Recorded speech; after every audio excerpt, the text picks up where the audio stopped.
Welcome, Rigster, Big MC and the Baker Boy himself.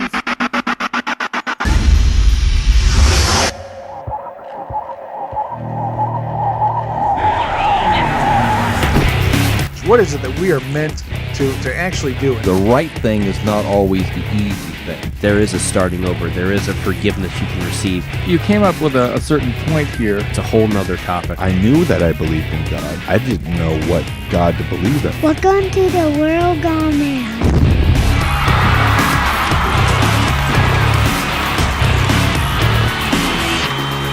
And a very merry unbirthday to all you Mad Hatters from WGM Studios deep in the midst of chaos. It's the Next Generation podcast for the next generation.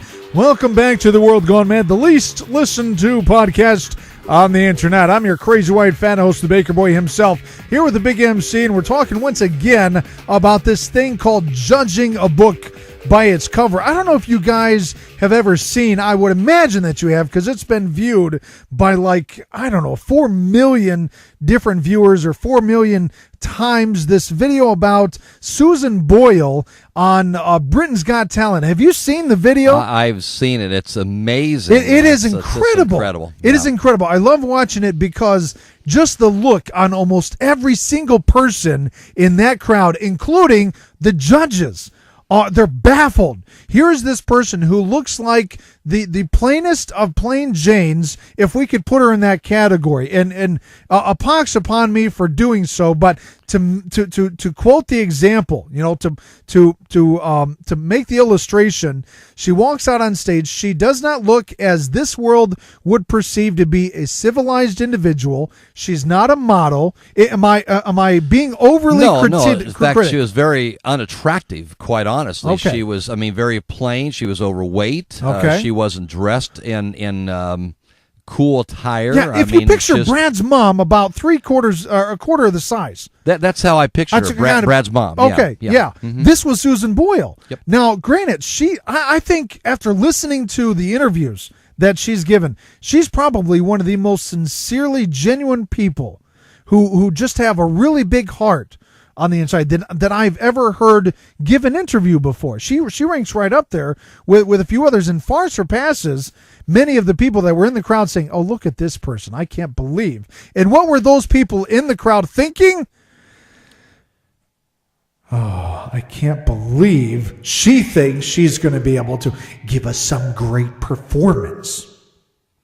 So there's Susan Boyle, and she comes on stage and she tells them who she wants to be like, who her model is, what's the word? Her role model. Who her role model? Thank you. is. There you go. I couldn't. You're welcome. Her role model. It wouldn't roll it's off. Okay, I got it. Roll off I got my it mouth. I got it. Yeah, you're good. You're good. Who her role model is, and then she just bellows out in one of the most beautiful voices I've heard. This song, "I Dreamed a Dream." And I got tears running my eyes. I'm gonna have a big baby anyway, but oh my gosh, just the immensity in the beauty in her voice and how she portrayed it. And she, at the very end of it, boom, it ends. She's walking off stage. She wasn't even waiting to hear from the judges. She lived her dream, and she walks off stage and the judge's like, whoa, come on back. You got Simon just in a gaze towards the end of this song.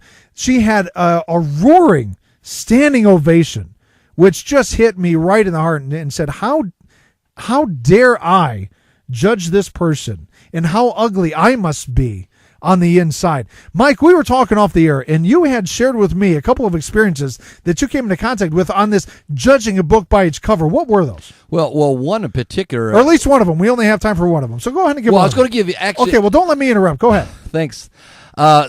One was when I was in college, and just very briefly, I'm a very friendly guy and outwardly so, and a fellow who I'd met there at the college, he said, "This guy is there's something weird about this guy. He is just overly friendly. Certainly this guy is not who he appears to be, and it's like this guy is faking this." And as we come to know each other, we actually became roommates at some point. Because you came to know each other? Well, the thing was his judging me personally at first, as why as a person was coming across as fake. Okay. I was trying to be someone I was. No one's that friendly. Right. Is what he was saying. Right. Impossible. But he came to realize I am a friendly person and a genuine person, similar to what we said with this lady here in Britain. Okay.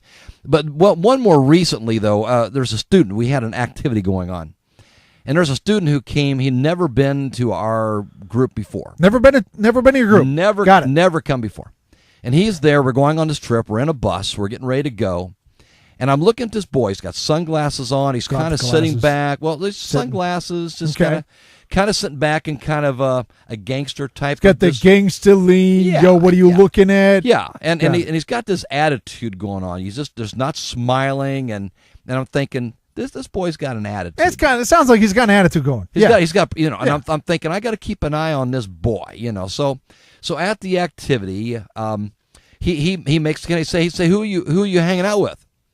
And I said well, I don't have a group. He said, well, you want to hang out with us? I said, yeah, I'm thinking, is this kind of is this a trick? What's going on here? Mm-hmm. Anyway, during the course of the day, got to know this kid, very genuine. A very encouraging Not student. A gangster guy? Not at all. Really? Not at all. Very encouraging. We got to know each other, and the next day, we stayed overnight. We were going. The next day, I asked the kids, hey, we need to get together. We need to clean out the bus. And lo and behold, here comes this boy walking in the door of the place we were staying, mm-hmm. two garbage bags full of I didn't know what. I said, he said, cats. Not cats? Well, no, they weren't cats. They weren't cats. Not cats. No. I thought they might have been. Okay. But I said, what do you have here? And he said, well, so where do I put this? I said, well, what do you mean? What do you have? And he said, well, I cleaned out the bus. Oh. He cleaned out the bus. And all the other kids were like sitting here. No one's moving a muscle. Here comes this kid. He had cleaned out the bus. No kidding. All by himself. That's amazing. And so I'm thinking, man, this kid's got the gift of encouragement. He's the gift of service. Come to realize this kid has an interest in becoming a youth pastor. So not only was this guy totally misjudged this person. Not only was this guy not a gangster in all of his gangster leaning and sunglasses and dress code, and once you got to move beyond your own preconceived notions of this guy and your judgments of this kid, you discovered that he's got a genuine heart. That he's got a servant's heart. He goes out there and cleans up the van all by himself. And he wants to be chasing after God and pursuing full-time ministry in ministering to other people. And encourager on top of that. I mean, he's got this gift of encouragement where he's affirming people. It's just, I had totally misjudged this person. I thought, here's a kid with an attitude. He's going to give me problems on this trip. I'm going to have to keep an eye on this kid.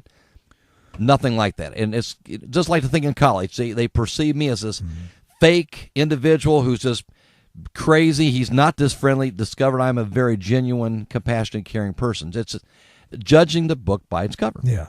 And I think what we need to get past here, and I see this played out nearly everywhere I go, and I've succumbed to this danger, is that we see somebody on the outside and we automatically think, boom, I'm not going to associate with you. Boom, I don't want to, you're that kind of guy, and I don't even want to hang around you. You're that kind of person. I don't want anything to do with you.